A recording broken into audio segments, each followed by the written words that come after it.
अब अगर मोहनलाल बड़ौली राज्यसभा के सदस्य नहीं बन पाए, अगर या नहीं बनाया गया उनको, और अगर उनको रिप्लेस किया जाता है तो फिर जरूरी रहेगा कि उनके लिए स्थान कौन सा मुकर्रर। अब अगर मोहनलाल रिप्लेस होंगे तो फिर बीजेपी का अध्यक्ष कौन हो। नायब सिंह सैनी और मनोहर लाल खट्टर की कोई बैठक हुई है, मुलाकात हुई है, गुप्त बैठक हुई है, और उस बैठक के अंदर दोस्तों नमस्कार, मैं संजय मग्गू और मौजूद हैं देश रोजाना के डिजिटल मीडिया मंच पर। लंबे समय से चर्चाएं चलती हैं कि हरियाणा का भारतीय जनता पार्टी का अध्यक्ष कौन होगा, मोहनलाल बड़ौली या कोई और हमने भी इस पर कई बार आपके साथ वीडियो शेयर किए। आप भी कहते होंगे कि रोज नई बात आ जाती है। अगर कहें तो जैसे बीरबल की खिचड़ी हो करके रह गया है ये सवाल कि हरियाणा बीजेपी का अध्यक्ष आखिर होगा कौन। तो आपको बताते चले, पिछले दिनों जो चर्चाएं थी उस पर एक बार फिर से दोबारा से मंथन चल रहा है, उस पर चिंतन चल रहा है, और बात शुरू हुई है कि आखिर मोहनलाल बड़ौली रिप्लेस हो तो उनका स्थान कौन ले। पहले तो आपसे चर्चा कर ले मोहनलाल बड़ौली की। मैंने आपसे पहले भी कई बार बताया कि नायब सिंह सैनी सरकार जो पार्ट 3 बीजेपी की सरकार बनी, नायब सिंह सैनी पार्ट 2 की सरकार बनी, या नायब सिंह सैनी के नेतृत्व में कह दें जो भारतीय जनता पार्टी की सरकार बनी, ये आज तक का हरियाणा का बीजेपी का सबसे बड़ा प्रदर्शन था। नायब सिंह सैनी मुख्यमंत्री और मोहनलाल बड़ौली बीजेपी के प्रदेश अध्यक्ष। और इन दोनों नामों के पीछे एक और नाम, हरियाणा के पूर्व मुख्यमंत्री मनोहर लाल, जिनकी नीतियां और जिनकी पॉलिसियों पर चलते हुए उसके साथ साथ ही जो मैनेजमेंट किया गया वो कहीं ना कहीं मनोहर लाल का उसके अंदर बड़ा योगदान था, बड़ी भूमिका थी। और 2024 के चुनाव के अंदर जो भारतीय जनता पार्टी को सफलता मिली, मनोहर लाल जी के शब्दों में ही कह दें कि लड़े फौज नाम सरकार का, तो लड़ी तो भारतीय जनता पार्टी की पूरी फौज थी, लेकिन नाम मोहनलाल बड़ौली और नायब सिंह सैनी का हुआ। और चुनाव के बाद से ये एक बहुत बड़ा एक आश्चर्यजनक पहलू है कि हरियाणा विधानसभा का चुनाव होने के बाद ही ये चर्चाएं शुरू हो गई थी कि मोहनलाल बड़ौली रिप्लेस किए जाएंगे। इस बात को लेकर के, यानी कि आज तो हरियाणा में सरकार बने हुए 13 महीने से ज़्यादा हो गए, लेकिन सरकार बनने के कुछ महीने बाद जो चर्चाएं शुरू हुई थी वो कभी मध्यम और कभी तेज गति से हमेशा सियासी फिजाओं में तैरती रही कि हरियाणा का बीजेपी का प्रदेश अध्यक्ष मोहनलाल बड़ौली रहेंगे या बदलेंगे। और इन सब के बीच में ऐसी कई घटनाएं हुई जिससे लगता रहा कि मोहनलाल बड़ौली पार्टी को मजबूती से आगे बढ़ा रहे हैं। इसके अलावा अगर उनको रिप्लेस किया जाए तो मोहनलाल बड़ौली को कौन सा स्थान मिलेगा। पहले चर्चाएं थी कि उनको राज्यसभा का मेंबर बनाया जा सकता है, लेकिन वो चर्चाएं भी अधूरी रह गई। जब रेखा शर्मा बनी थी मेंबर ऑफ पार्लियामेंट, राज्यसभा की सदस्य हरियाणा से, तो उस समय कहीं नाम मोहनलाल बड़ौली का जरूर था, लेकिन उनके स्थान पर अगर कहें ब्राह्मण कोटे से भी, इस समय ब्राह्मण कोटे से 2 सांसद हैं, कार्तिकेय शर्मा भी हैं और रेखा शर्मा भी हैं। अब अगर मोहनलाल बड़ौली राज्यसभा के सदस्य नहीं बन पाए, अगर या नहीं बनाया गया उनको, और अगर उनको रिप्लेस किया जाता है तो फिर जरूरी रहेगा कि उनके लिए स्थान कौन सा मुकर्रर हो।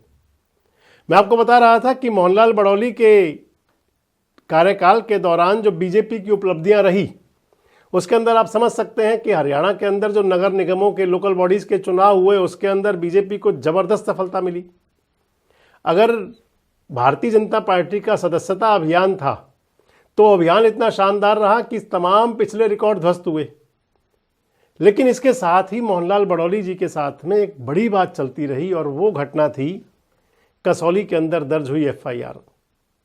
हालांकि पार्टी आला कमान के पास में अलग अलग प्रकार के मैसेज भेजे गए, वो ग्रुप भी भारतीय जनता पार्टी में सक्रिय रहा जो मोहनलाल बड़ौली की फेवर में भी है, और वो ग्रुप भी सक्रिय रहा जो मोहनलाल बड़ौली के खिलाफ है। लेकिन इसके बावजूद भी चर्चाएं आज तक रहती हैं कि मोहनलाल बड़ौली रिप्लेस होंगे। अब अगर मोहनलाल रिप्लेस होंगे तो फिर बीजेपी का अध्यक्ष कौन हो। बताया जा रहा है कि अभी 2 दिन पहले हाल ही में नायब सिंह सैनी और मनोहर लाल खट्टर की कोई बैठक हुई है, मुलाकात हुई है, गुप्त बैठक हुई है, और उस बैठक के अंदर वो नाम तय कर लिया गया जिनको कि हरियाणा का बीजेपी का प्रदेश अध्यक्ष चुना जाए। क्योंकि अब आने वाले 4 दिन बाद यानी कि 15 दिसंबर को खरमास शुरू हो जाएगा, और 1 महीने के लिए क्योंकि भारतीय जनता पार्टी के कार्यकर्ता, बीजेपी के नेता सनातन संस्कृति पर चलते हुए इन सब पर बड़ा विश्वास करते हैं कि कौन सा समय ठीक रहेगा, कौन सी घड़ी ठीक रहेगी, कौन से नक्षत्र में होगा। तो इस लिहाज से या तो 15 दिसंबर तक और या फिर मकर संक्रांति के तुरंत बाद बीजेपी को प्रदेश अध्यक्ष मिल सकता है। एक बार आपसे फिर वो नाम शेयर कर देते हैं जिन पर चर्चाएं चला करती हैं कि कौन प्रदेश अध्यक्ष हो सकता है।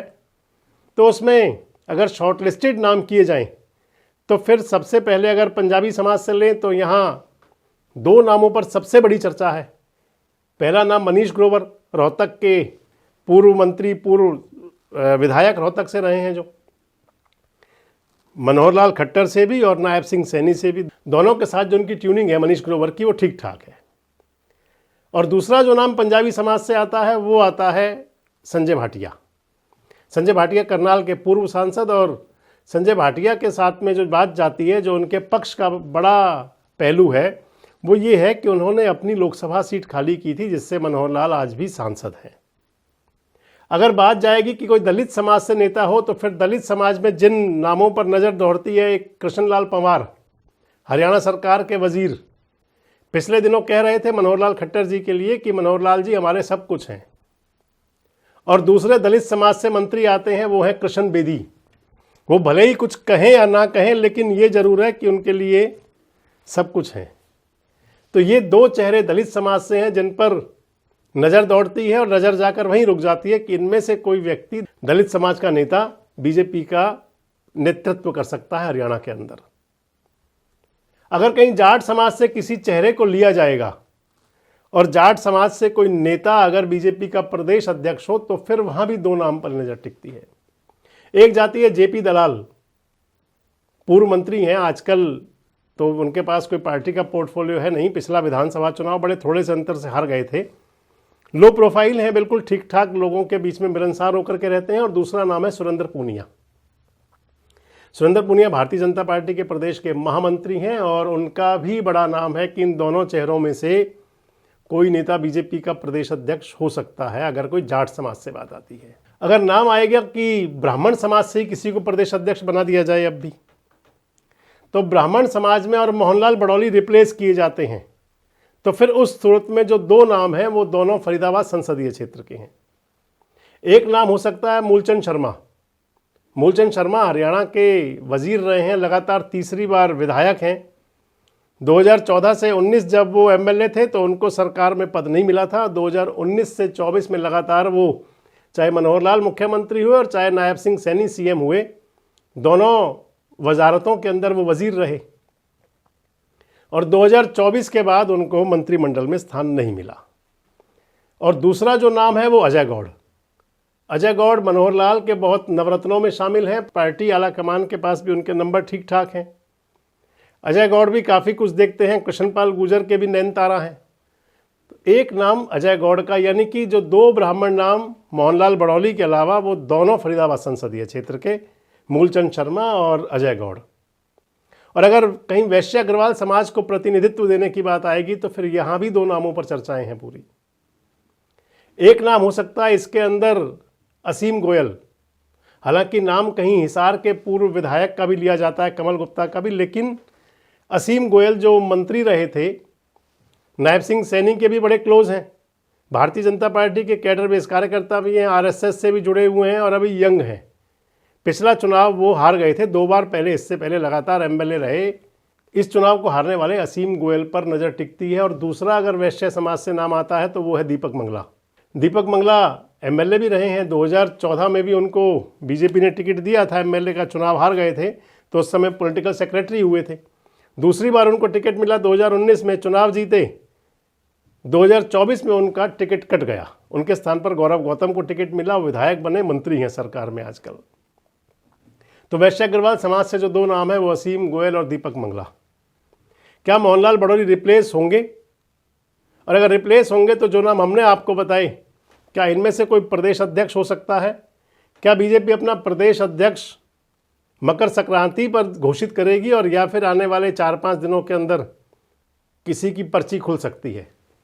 कमेंट्स बॉक्स में जरूर बताएं। जुड़े रहें हमारे साथ, देखते रहें देश रोजाना। हमारे साथ जुड़े रहने के लिए सब्सक्राइब करें देश रोजाना के YouTube चैनल को और नई वीडियो की नोटिफिकेशन पाने के लिए बेल आइकन जरूर दबाएं। अगर आप ये वीडियो फेसबुक या इंस्टाग्राम पर देख रहे हैं तो पेज को लाइक और फॉलो जरूर करें और ज्यादा से ज्यादा शेयर करें।